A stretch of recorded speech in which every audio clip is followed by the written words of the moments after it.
السلام علیکم. Today with شاہین سے میں ہوں سید شاہین عبداللہ. گزشتہ جو 24 گھنٹے گزرے ہیں اس میں پاکستان آرمی کے اوپر بہت زیادہ دباؤ ہے ریگارڈنگ عمران خان کے معاملات کو لے کر.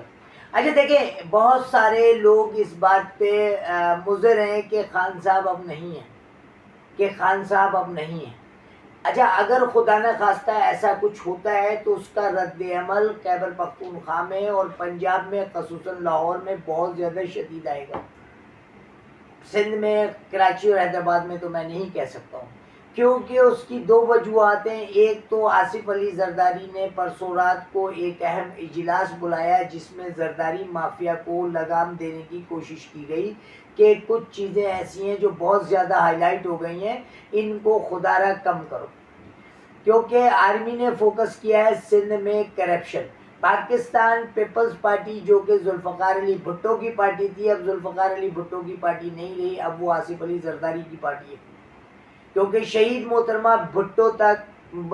محترمہ بے نظیر بھٹو تک ذوالفقار علی بھٹو کی پارٹی کے اثرات نظر آتے تھے.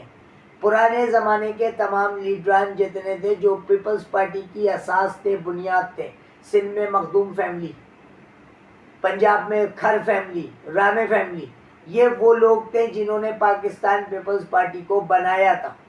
اب اوریجنل جیالہ یا اوریجنل پیپلز پارٹی کا ورکر بچا ہی نہیں ہے.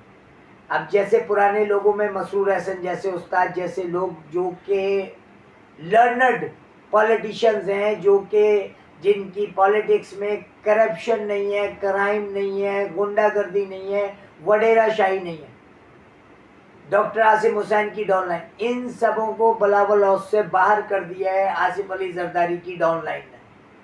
یہ ان سبوں کو پیپلز پارٹی سے باہر کر دیا ہے. 70 کلفٹن جو پاکستان پیپلز پارٹی شہید بھٹو کا گھر تھا وہ بھی بالکل سیاست سے لا تعلق ہو کے ایک سائڈ پہ بیٹھے ہیں. دراصل شاہ نواز بھٹو کی چھوڑی ہوئی جو جائیداد تھی وہ 100 سال کے لیے فریز تھی سوئس بینکوں میں. یہ اصل جھگڑا اس کا ہے جس میں جو بھٹو خاندان کو ختم کیا گیا. اب لے دے کے امید کا سہارا جو ہے وہ ذوالفقار علی بھٹو جونیئر. بدنصیبی یہ کہ ذوالفقار علی بھٹو جونیئر کی جو تربیت ہے وہ سیاسی تربیت تو ہوئی نہیں. اس کی تربیت کے لیے جو لوگ تھے وہ لوگ یا تو دنیا سے چلے گئے یا پاکستان پیپلز پارٹی زرداری گروپ کو انہوں نے جوائن کر لیا. بہت اچھی سوچ کا حامل, صحیح معنوں میں بھٹو کا جانشین, بھٹو کا وارث ذوالفقار علی بھٹو جونیئر سیاسی بصیرت بھی رکھتا ہے لیکن تربیت کی کمی ہے. فاطمہ بھٹو یہاں کے کرپٹ نظام سے بچ کر کے اپنے آپ کو بچا کے ملک سے باہر سکونت پذیر ہو گئی.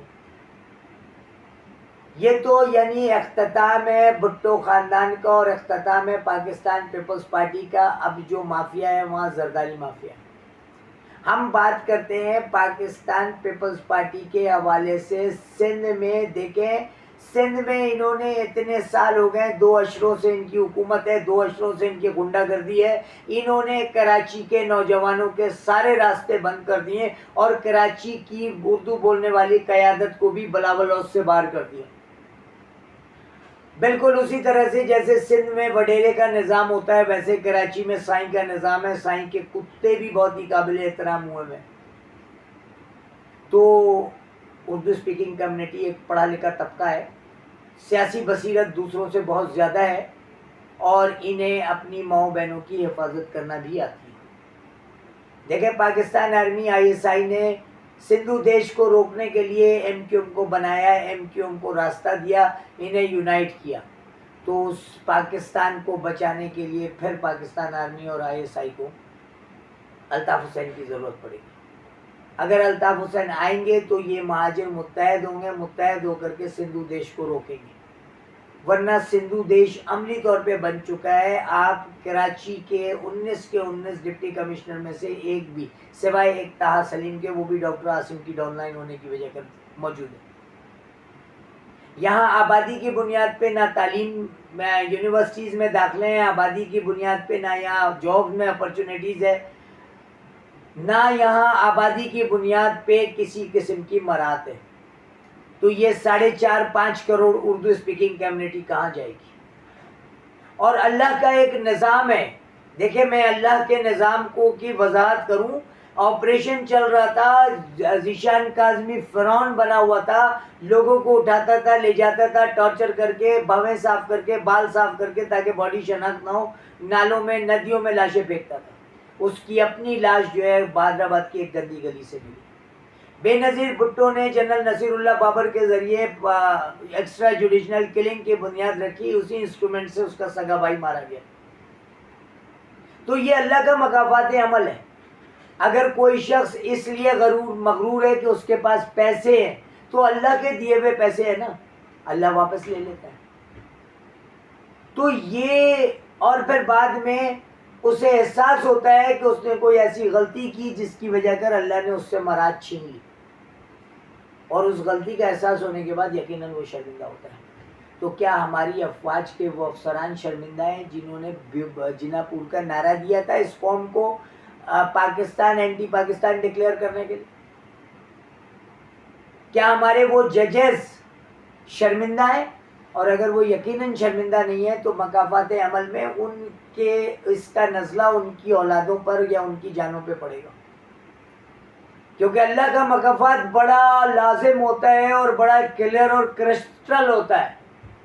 آپ کسی کو پیسے کی طاقت سے نہیں خرید سکتے، کیونکہ آپ کے پاس بھی تو حرام کا پیسہ ہے.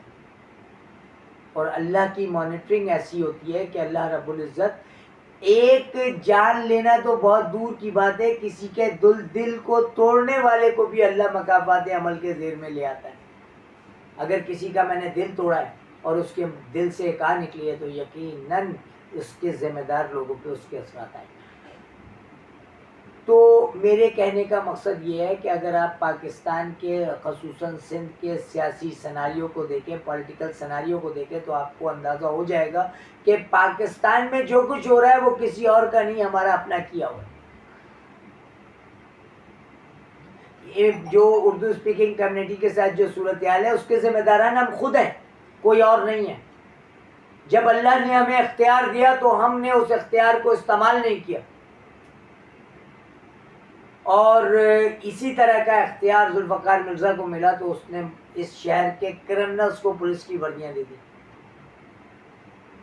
ہمارے پاس وزارتیں تھی، وزارت داخلہ تھی، لیکن ہمارے ساتھ وہی جدی پشتی اصول کے نہیں جی اگر 7 مہاجر اپوائنٹ ہو رہے ہیں تو 5 سندھی ہوں گے. لیکن اب 13 کے 13 سندھی اپوائنٹ ہوتے ہیں، اور مزے کی بات یہ ہے کہ میرٹ کا قتل کر کے ان کو اپوائنٹ کیا جا رہا ہے.